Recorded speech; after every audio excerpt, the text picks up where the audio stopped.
ছোটবেলা থেকে আমি মোটর মেকানিকের কাজ করি। আমার বাবা ছিল একজন মেকানিক।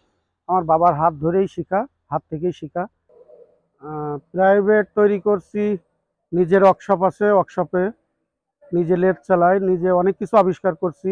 রাষ্ট্র আমাকে ১০০-র উপরে সনদপত্র, তারপরে আপনার পুরস্কার দিয়েছে, জাতীয় স্বর্ণপদক সহ অনেক পদক আমার আছে।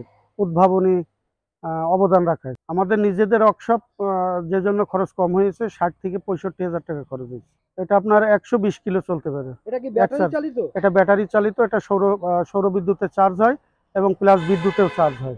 এক চার্জে ১২০ কিলো যেতে পারে। এক চার্জে ১২০ কিলোমিটার? কিলো, জি। এটা তো আমার কাজই হচ্ছে তৈরি করে দেওয়া। আমার তৈরি ২টি অ্যাম্বুলেন্স রোহিঙ্গা ক্যাম্পে স্বাস্থ্যসেবায় নিয়ে যেত।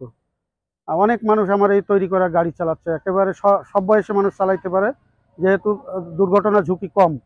আমার গাড়ি তৈরি আছে ৩ চাকা, ৪ চাকা, ২ চাকা, সব বয়সে মানুষ চালাইতে পারে। প্রতিবন্ধী গাড়ি তৈরি করি বহুদিন ধরে।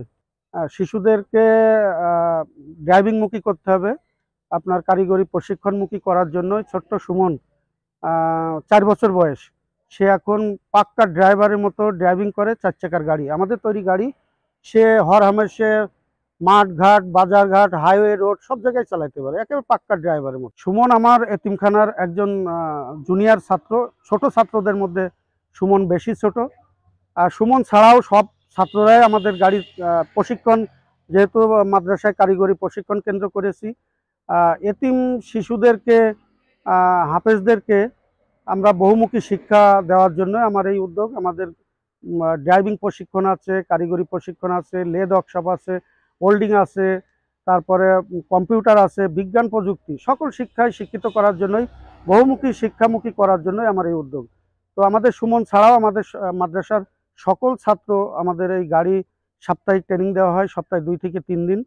পাশে মাঠ আছে, মাঠে নিয়ে যাওয়া হয়। তারপর আমাদের মাদ্রাসায় মাঠ কম, ছোট জায়গা থাকার কারণে আমরা সবজি লাগিয়েছি, যে কারণে মাদ্রাসায় ট্রেনিং হয় না। এই ড্রাইভিং প্রশিক্ষণটা এখন স্কুল মাঠে নিয়ে করা হয়।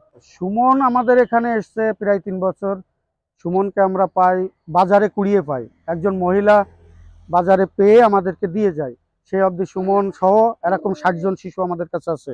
একজন আছে পথ শিশু অজ্ঞাত, তার কোনো পরিচয় নেই। সুমনের ইতিহাস আমরা সবাই জানি। একজন, আরও কয়েকজন শিশুকে আমরা প্রতি বছর ২-৫ জন শিশুকে আমরা তাদের পরিবারের হাতে সন্ধান পেয়ে উঠাই দিচ্ছি।